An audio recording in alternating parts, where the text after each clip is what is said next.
everybody, I'm Bree the Plant Lady checking in with a weekly garden tour. I'm a day late, and that is because yesterday's weather was super gross and miserable, and David and I sat inside as if watching television was our full-time job.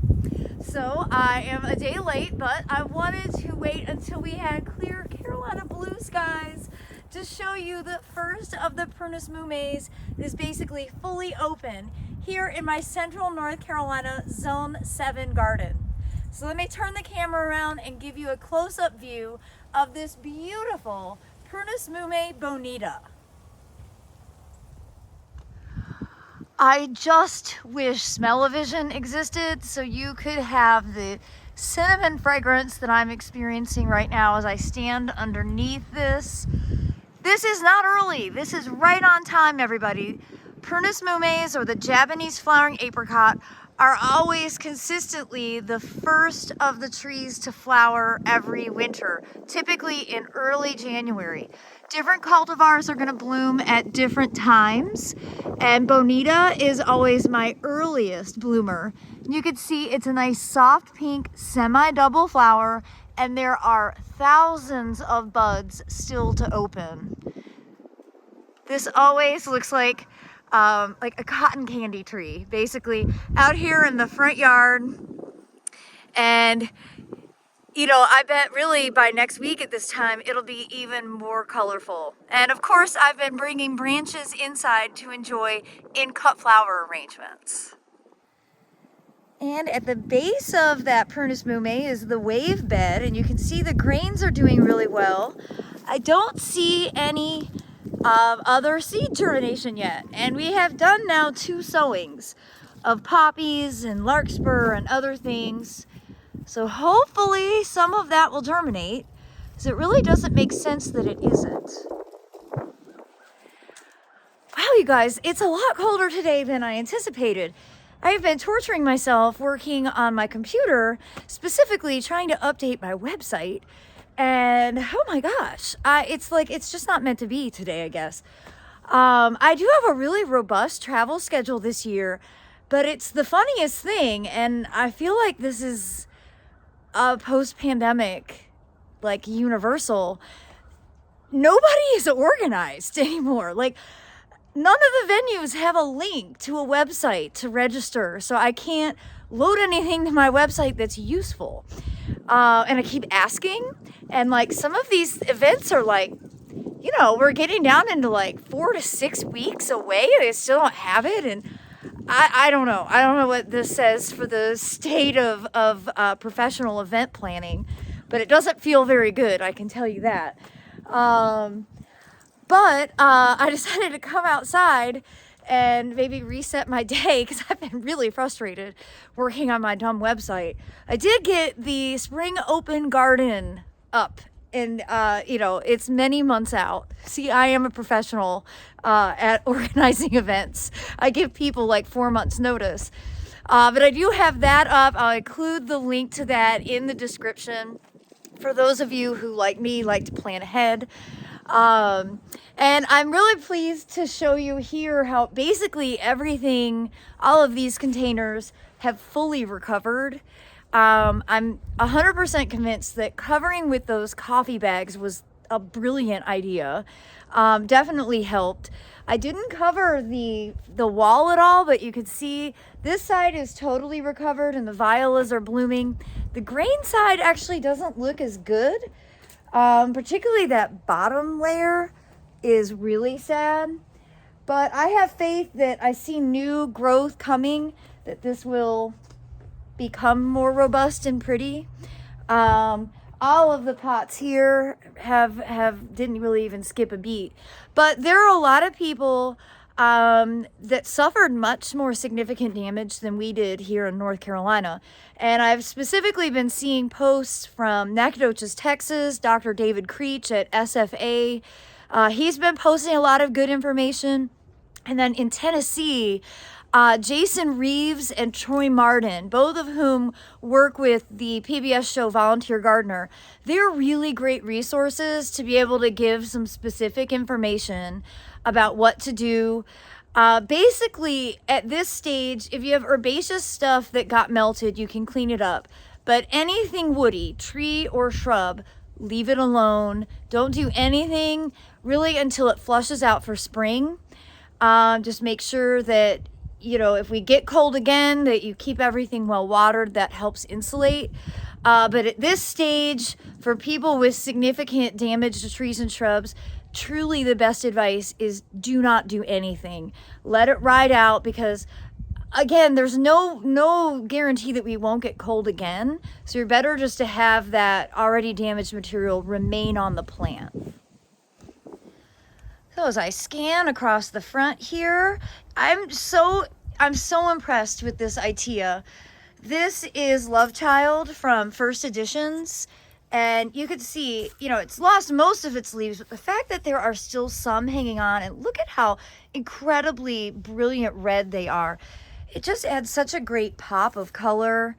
Of course, all this Carex, I really do need to come in and sort of clean it up this spring, because there's a lot of dieback on it, which is a maintenance element I hadn't totally anticipated. And the Snowy Bell Strawberry has obviously stopped flowering. That cold snap stopped it, but you can see the foliage is totally evergreen and it still looks great. As we walk along here on the north side, you can see October Affair is recovered and lots of buds getting ready to open. It's pretty chilly though right now, I gotta admit. And that Sarcococca looks terrible. You can see that definitely got some cold damage, because ordinarily this is evergreen. So that doesn't look awesome. Now here's some more damage, and I'm not surprised by this at all. Dicentium have not been reliable through our kind of occasional cold snaps, and I've actually cut this entire plant all the way to the ground before, because it went completely deciduous when we got to 2 degrees. See lots of damage. Again, better not to do anything right now, because if you do and you get warm, it'll start flushing, and then when you get cold again, it'll have that much more damage. So just exercise some patience at this time of year. Recognize you are not an island. Absolutely everyone is dealing with some damaged plants from that holiday freeze. So as we make our way back here, first of all, excited to show you that the Matzoboro red Perna Mume is starting to open. It's very difficult to photograph and see, in part because I've limbed these up, because it needed to be limbed up, but now I regret it because I can't get to the branches very easily. But this one has a really nice, strong cinnamon fragrance. You can see the flowers are much darker, and it's just another extraordinary plant that's just started to bloom. It's gonna bring me a lot of joy for many weeks to come. Now I wanted to show you over here something that's actually never happened to me before. I guess because usually I'm pretty quick to clean up my tropicals, and this year I wasn't, hoping that maybe they would, you know, not get cold damage. Well, they got cold damage and they collapsed. I mean, look at this. They collapsed all the way to the ground, and they're mushy and gross. And the walkway is now being completely blocked, which means they're covering self-sown poppies. So I am determined to get this cleaned up ASAP. It's gonna be a gross job. So I'm hoping to have Aiden's help. He gets out of school at 2:30. And all of the containers in the fire pit bed are looking good. Here's a great example that I've been showing you week after week. The fava bean, which, you know, has a lot of damage on it, but I didn't cut it back yet. You can see where the new growth has really taken off, and then you see other stalks that are completely black and just need to be removed. Probably gonna go ahead and try and clean this up at the same time as those bananas. just so this pot will look better. But all of the other containers look great. And I'm really happy to show you, well, this pot doesn't look great. I need to go ahead and clean it up. But I'm really happy to show you these bushel and berry blueberries are awesome. Look at how they're holding on to their foliage, and it's the most incredible burgundy color. You know, I really anticipated these would be completely deciduous by now, and I am so impressed with them. So there's one here and there's another variety there, and their names escape me right now, but I do have a video showing when I first got them. I put them in hanging baskets, and I just can't keep hanging baskets watered well enough in the winter. So I put them in these larger pot combos, and they're really doing great. However, there are some casualties, and you can see this, this cauliflower is quite mushy. I need to just go ahead and, you know, remove the plant altogether so that it doesn't take up valuable space from other things. I need a pair of pruners to do that properly, so I'm not going to do it right now. You know, this one, let's see, it may have saved itself. It doesn't look brown in there, so I can leave this one. This one may be the same. I just need to, you know, do some cutting of the ugly leaves and, you know, trim it up a bit. The grain's obviously untouched by the cold. The violas are so reliable. I love violas so much. When you have a cold winter's day, there is nothing that can cheer you up more than these friendly flowers. I was going to say there's not a lot to report over here. However, I am seeing poppies germinate. So these were sown just before the cold snap hit. I think I sowed these somewhere like maybe December 22nd. So look, they're germinating. They are untouched by that extreme cold, and with any luck, they will continue to flourish. And I did them in these 100-gallon root pouches, all 3 of them. And then I also scattered them in the ground in these beds. Let's see if we see good germination in the beds. I don't see a lot, but I do see some.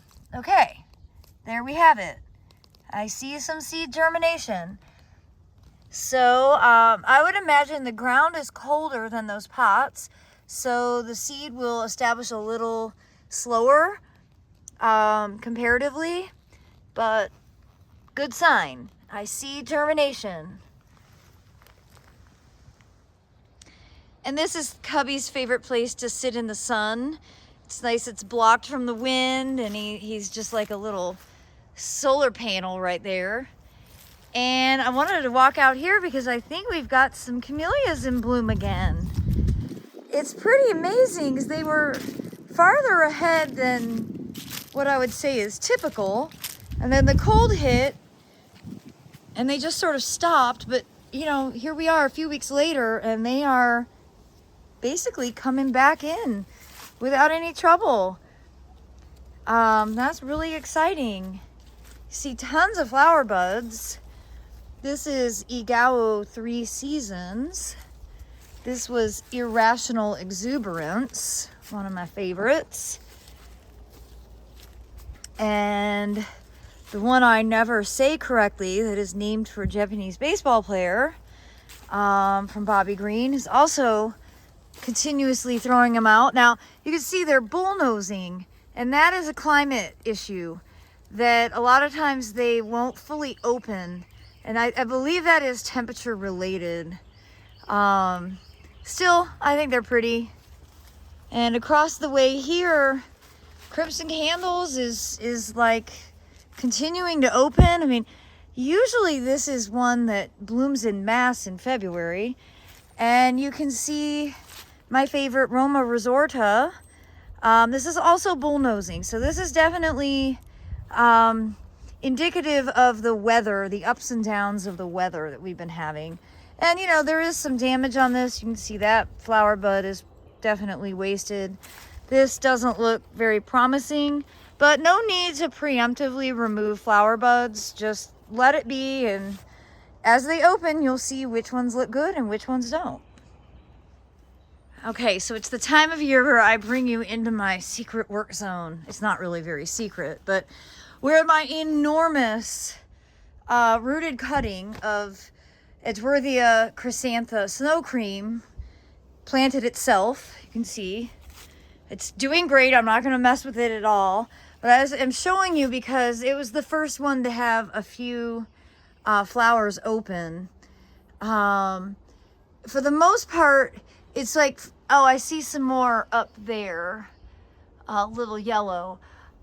For the most part, I'm glad it's not further advanced than it is now, because I'd really like to be able to enjoy this for a longer period of time and, you know, have something to look forward to in February.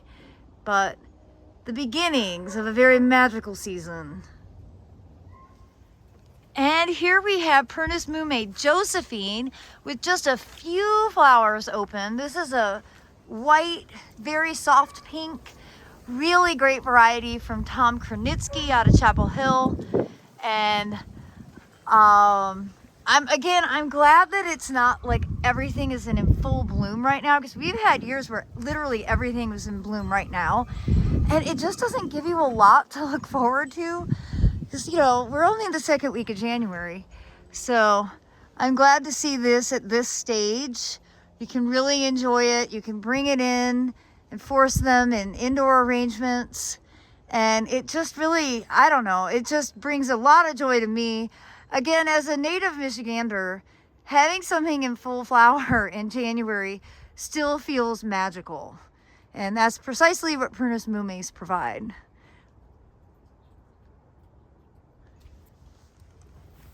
All right, so I wanted to show you some more Seedling ID, and I'm gonna put together a video that's just Seedling ID to be a great resource. This is all larkspur. All of that is larkspur. And again, I'm not gonna thin it. I'm leaving it exactly as it is. And remember, it doesn't transplant. So I know this from experience. It's tempting, but trust me, it's not worth your effort. Just let it be. All of these plants will ultimately make it to flowering stage.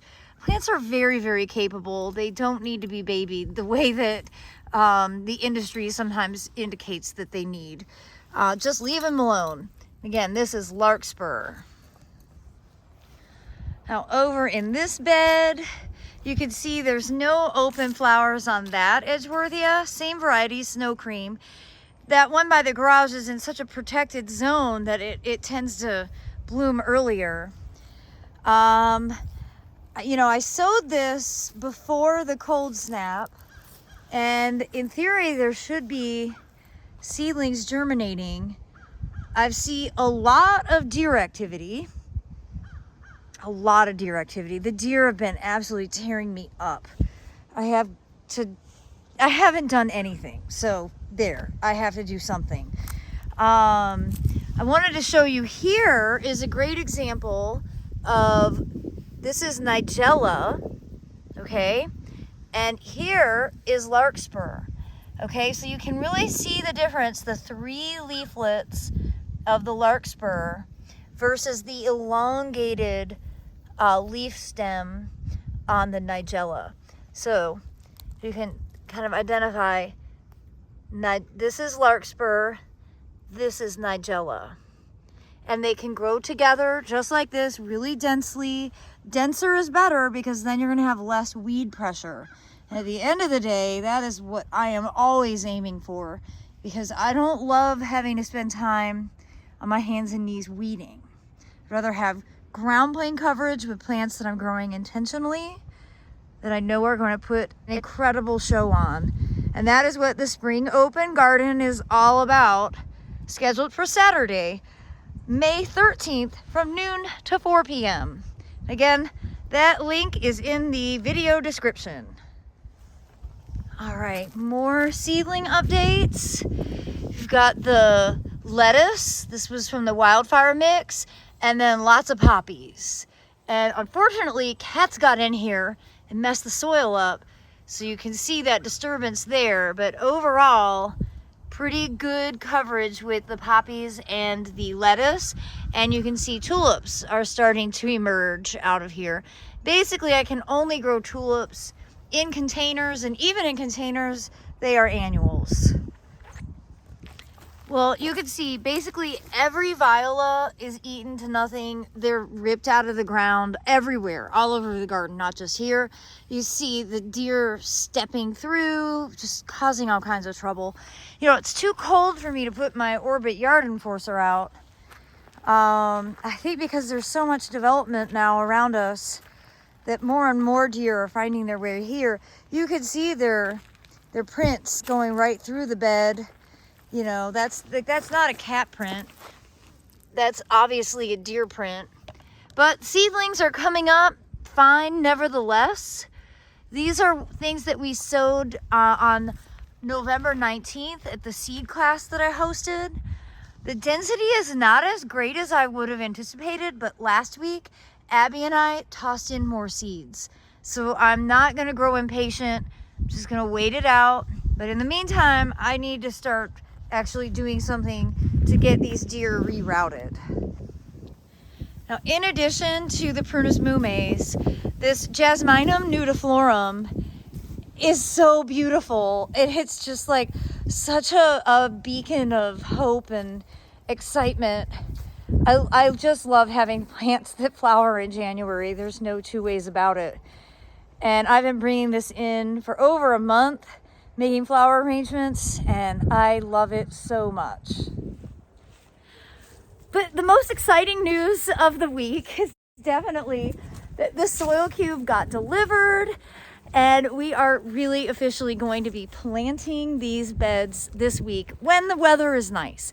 I don't want to ever make gardening feel like a torture. And so we'll be doing it on afternoons like today where it's brisk, but it's sunny.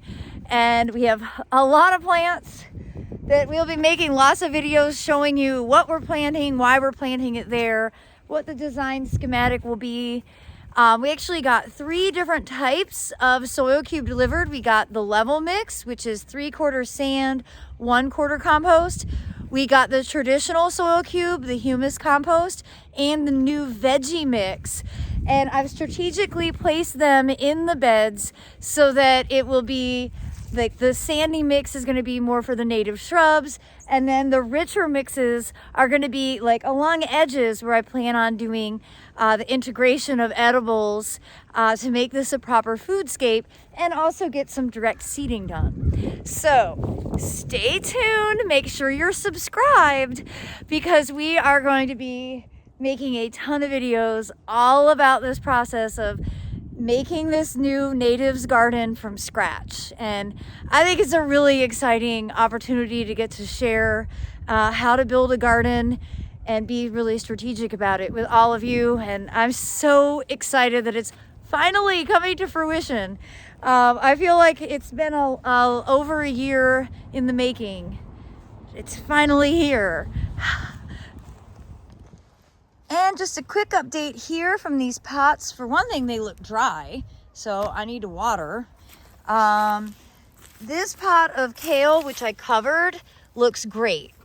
The pot of lettuce that I did not cover does not look as good. And I think I have to re-sow this pot of poppies. You can see this is the pot that was Papaver somniferum, and they've pretty much all disappeared. And that is from the cold. This one here, you know, I've still got some. They're not very widespread, but there are some all over. I'll probably not sow anymore in this one. This was the Papaver Reese, but I'm definitely not gonna let this stay empty. So we're gonna get a fresh round of seeds sown in that. Be sure to look for that how-to video coming out later this week. Well, everyone, I look forward to sharing more updates with you next week. Hopefully this whole area will look completely different during my next weekly garden tour. I hope you've been inspired by this week's tour, and I thank you all so much for watching. I'm wishing you the very best. Take care, everybody.